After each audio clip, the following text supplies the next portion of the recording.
Assalamualaikum warahmatullahi wabarakatuh. Apa kabar sobat pelatihan? Pada kesempatan ini saya akan menyampaikan materi tentang pengembangan modul ajar yang meliputi konsep modul ajar, prinsip-prinsip, kriteria, komponen, dan prosedur penyusunan modul ajar. Kita mulai dari yang pertama, yaitu tentang konsep modul ajar atau biasa disebut dengan MA.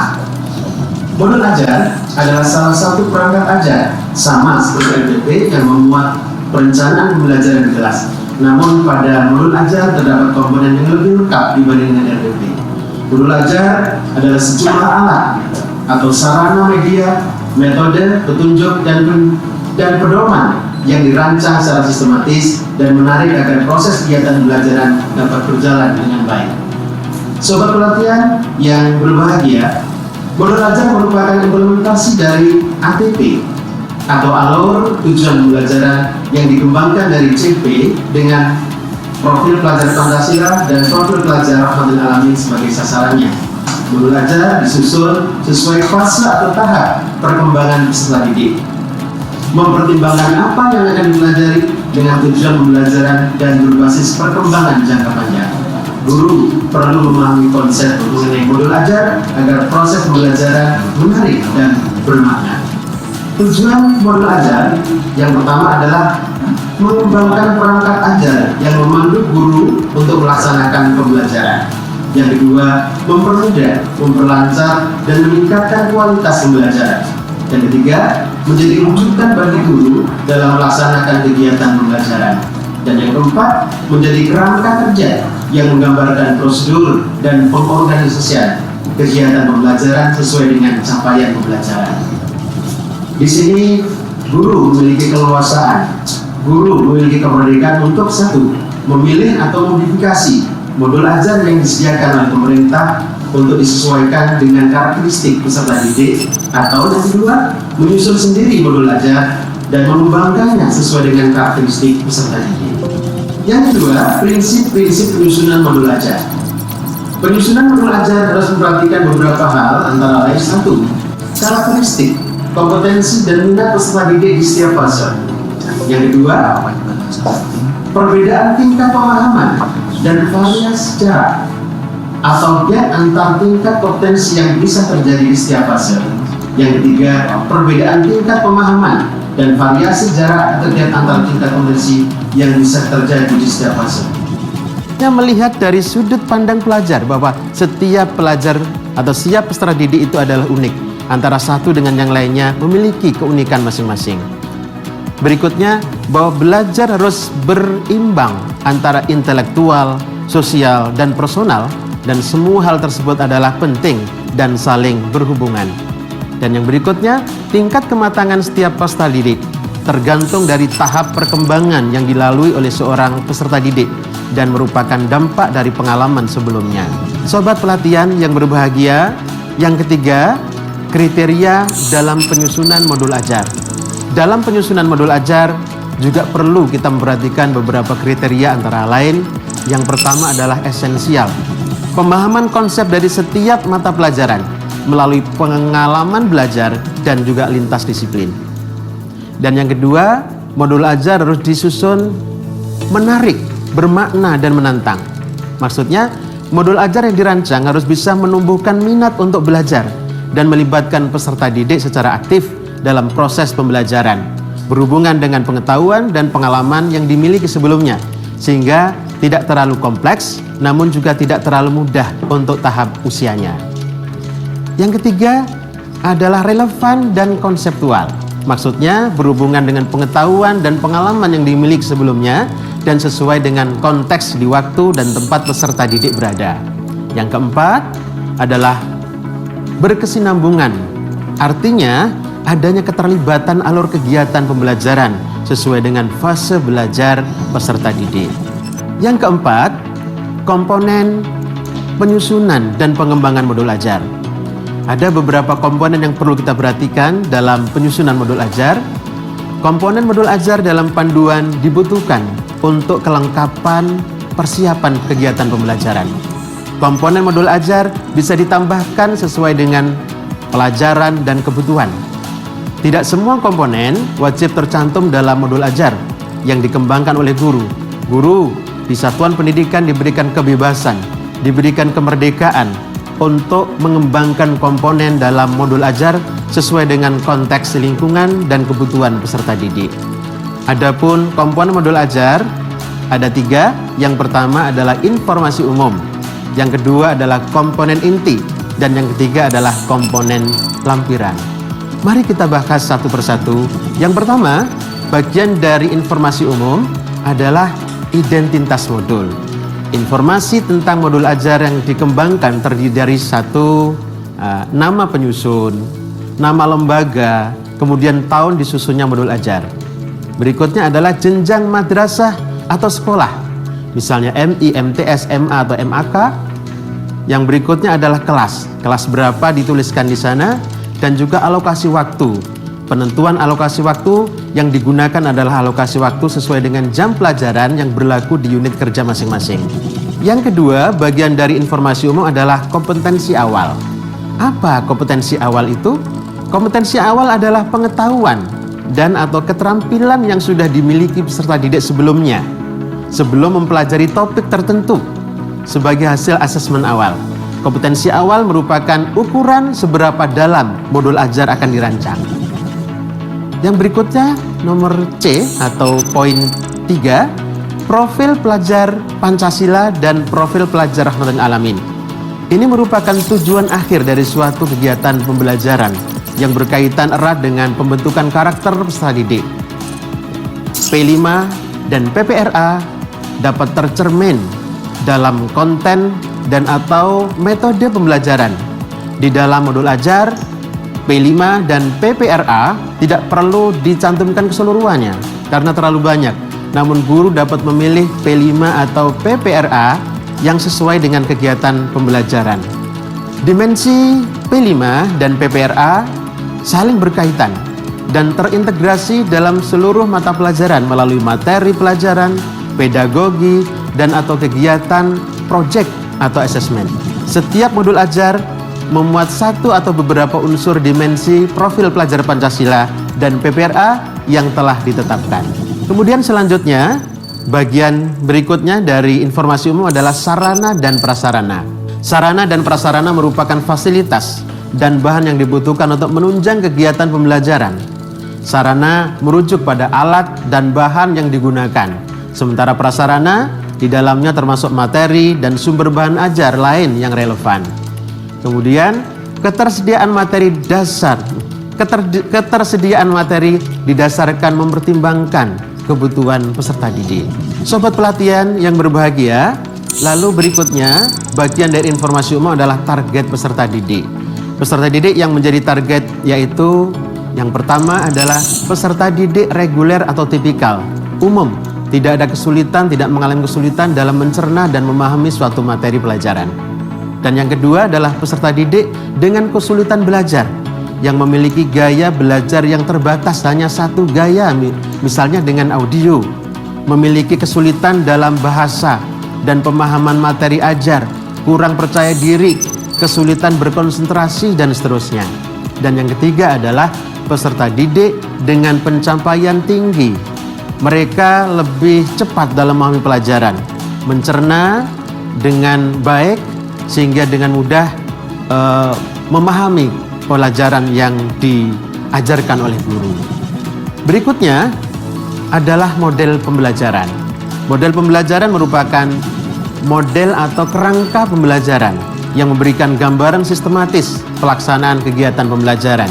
Model pembelajaran dapat berupa model pembelajaran tatap muka, pembelajaran jarak jauh dalam jaringan atau PJJ daring, pembelajaran jarak jauh luar jaringan atau PJJ luring, blended learning atau hybrid learning. Komponen yang kedua adalah komponen inti yang berisi antara lain 1. Tujuan pembelajaran. Apa tujuan pembelajaran?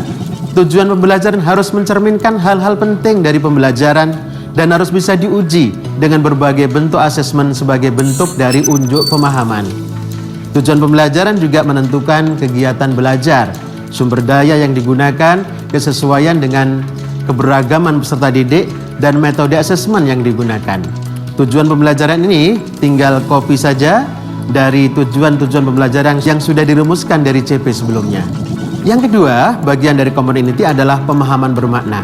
Pemahaman bermakna adalah informasi tentang manfaat yang akan peserta didik peroleh setelah mengikuti proses pembelajaran. Manfaat tersebut nantinya dapat peserta didik terapkan dalam kehidupan sehari-hari. Contoh kalimat pemahaman bermakna adalah misalnya dalam keadaan bagaimanapun, misalnya ketika sedang sakit, kita harus tetap melaksanakan sholat 5 waktu dengan cara sesuai dengan keadaan kita.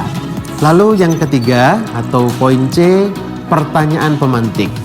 Pertanyaan pemantik merupakan pertanyaan yang ditujukan kepada peserta didik untuk menumbuhkan rasa ingin tahu dan kemampuan berpikir kritis dalam diri peserta didik. Pertanyaan pemantik memandu peserta didik untuk memperoleh pemahaman bermakna sesuai dengan tujuan pembelajaran.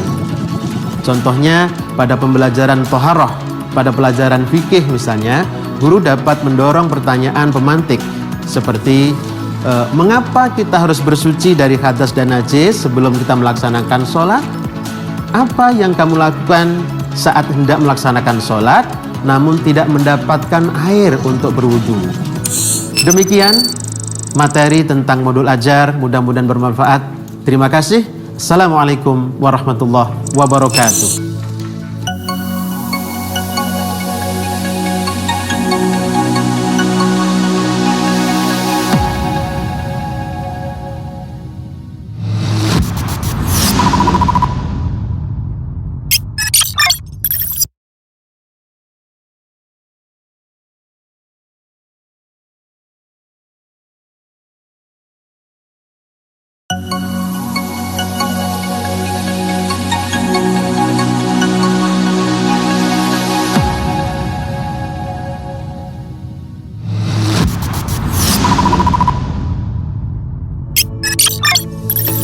Assalamualaikum warahmatullahi wabarakatuh. Apa kabar sobat pelatihan? Pada kesempatan ini saya akan menyampaikan materi tentang pengembangan modul ajar. Sobat pelatihan yang berbahagia, urutan kegiatan pembelajaran inti dalam bentuk langkah-langkah kegiatan pembelajaran yang dituangkan secara konkret, disertakan opsi atau pembelajaran alternatif dan langkah-langkah untuk menyesuaikan dengan kebutuhan belajar siswa atau istilahnya berdiferensiasi, termasuk untuk peserta didik berkebutuhan khusus. Langkah kegiatan pembelajaran ditulis secara berurutan sesuai dengan durasi waktu yang direncanakan oleh guru, meliputi 3 tahap. Ada tahap pendahuluan, kegiatan inti, dan juga kegiatan penutup. Berbasis metode pembelajaran aktif seperti inquiry learning, problem based learning, dan sebagainya. Sobat pelatihan yang berbahagia, lalu yang poin E atau poin 5 adalah assessment. Bagian berikutnya dari komponen inti adalah assessment. Assessment digunakan untuk mengukur capaian pembelajaran di akhir kegiatan. Kriteria pencapaian harus ditentukan dengan jelas oleh guru sesuai tujuan pembelajaran yang telah ditetapkan. Adapun jenis-jenis assessment antara lain: 1. Assessment sebelum pembelajaran atau assessment diagnostik. Yang kedua, asesmen selama proses pembelajaran atau formatif. Yang ketiga, asesmen pada akhir proses pembelajaran atau sumatif. Bentuk asesmen yang bisa dilakukan antara lain asesmen tentang sikap, performa, dan juga asesmen tertulis. Sobat pelatihan yang dimuliakan Allah, yang selanjutnya poin F adalah pengayaan dan remedial.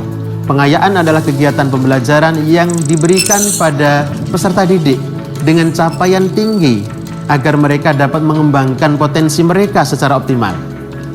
Remedial diberikan kepada peserta didik yang membutuhkan bimbingan untuk memahami materi atau pembelajaran mengulang. Saat merancang kegiatan pengayaan, perlu diperhatikan oleh guru, yaitu mengenai diferensiasi. Contohnya lembar belajar atau kegiatan yang berbeda dengan kelas. Sobat pelatihan yang dimuliakan Allah, sedangkan komponen yang berikutnya adalah komponen lampiran yang terdiri dari 1. Lembar kerja peserta didik. Lembar kerja peserta didik ini ditujukan untuk peserta didik, bukan untuk guru. dan dapat diperbanyak sesuai kebutuhan untuk diberikan kepada peserta didik, termasuk peserta didik non-reguler. Yang B atau kedua, bahan bacaan guru dan peserta didik. Bahan bacaan guru dan peserta didik ini digunakan sebagai pemantik sebelum kegiatan dimulai atau untuk memperdalam pemahaman materi pada saat atau akhir kegiatan pembelajaran. Yang poin C adalah glosarium. Glosarium merupakan kumpulan istilah-istilah dalam suatu bidang secara alfabetikal yang berurutan dari A sampai Z yang dilengkapi dengan definisi dan artinya. Glosarium diperlukan untuk kata atau istilah yang memerlukan penjelasan lebih mendalam. Poin D adalah daftar pustaka. Daftar pustaka adalah sumber referensi yang digunakan dalam pengembangan modul ajar. Referensi yang dimaksud adalah semua sumber belajar, termasuk buku siswa, buku referensi, majalah, koran, situs internet, lingkungan sekitar, narasumber, dan sebagainya. Sobat pelatihan yang berbahagia, yang berikutnya adalah prosedur penyusunan modul ajar yang terdiri dari beberapa hal. Yang pertama adalah kita perlu menganalisis kebutuhan peserta didik dan satuan pendidikan. Guru perlu mengetahui kondisi dan kebutuhan peserta didik berdasarkan latar belakang serta sarana prasarana madrasah. Pengembangan modul ajar disesuaikan dengan kemampuan dan kreativitas guru. Yang kedua, prosedur kedua adalah identifikasi dan menentukan. Identifikasi dan tentukan dimensi profil pelajar Pancasila dan profil pelajar Rahmatan Alamin. Guru di sini memilih dimensi profil pelajar Pancasila dan profil pelajar Rahmatan Alamin yang paling sesuai, yang paling memungkinkan untuk dikembangkan dalam proses pembelajaran. Yang ketiga adalah tentukan ATP atau alur tujuan pembelajaran yang akan dikembangkan menjadi modul ajar. Guru di sini dapat memilih ATP yang dikembangkan oleh madrasah dan mengacu pada alur tujuan pembelajaran yang ada. Yang keempat, susun modul ajar berdasarkan komponen yang tersedia. Selain komponen inti, guru dapat memilih komponen sesuai dengan kebutuhan peserta didik. Lalu yang kelima adalah pelaksanaan pembelajaran. Guru melaksanakan kegiatan pembelajaran sesuai dengan modul ajar yang telah ditetapkan. Dan yang terakhir, yang keenam adalah mengevaluasi dan tindak lanjut. Setelah guru melakukan kegiatan pembelajaran, guru melakukan evaluasi efektivitas modul ajar dan tindak lanjut untuk pembelajaran berikutnya. Sobat pelatihan yang berbahagia, supaya lebih jelas, maka kita perlu melihat contoh modul ajar yang terdiri dari 3 komponen tadi, yaitu informasi umum, komponen inti, dan komponen lampiran.